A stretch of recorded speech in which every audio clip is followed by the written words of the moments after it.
She was at the gate every visiting day. When he lost everything, she worked double shifts without complaining. When his own family stopped calling, she never missed a single day. Nobody stays like that, unless God told them to. This is the story of Rachel, the woman who stayed.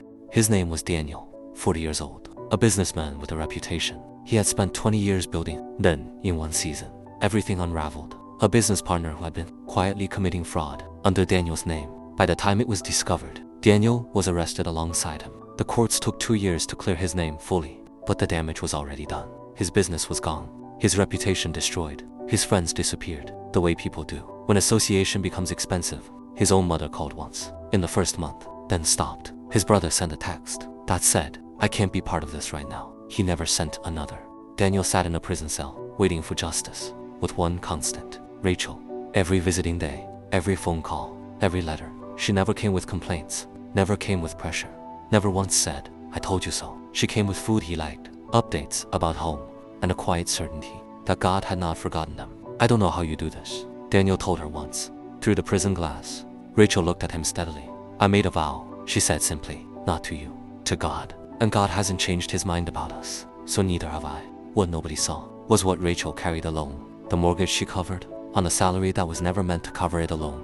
The school meetings she attended for their 2 children, where she smiled and said their father is away for work because they were too young to carry the full truth yet. The Sunday mornings, she sat in church, in the same seat they used to share, and worshipped a God she was choosing to trust, even when trust felt expensive.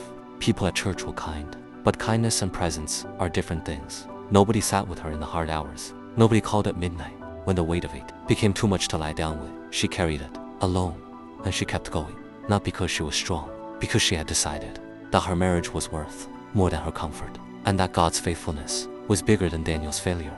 2 years after his release, Daniel stood at a podium in front of 500 people, restored, rebuilt, a different man from the one who had walked into that courtroom. He spoke about failure, about shame, about the silence of people you thought would stay, and then he stopped. He looked across the room, to the front row. Rachel was sitting there.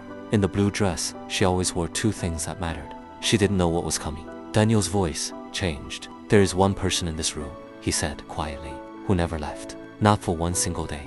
Not when I deserved it. Not when I didn't. She stayed because of who God called her to be, not because of who I was." The room turned. 500 faces, looking at a woman who had simply loved her husband through the worst of him. Rachel's hand went to her mouth. She hadn't known he was going to say that. Loyalty, like Rachel's, doesn't make the news. It doesn't trend. It doesn't go viral. It just shows up. Visiting day after visiting day. Double shift after double shift. Sunday after Sunday. Quietly, consistently, without a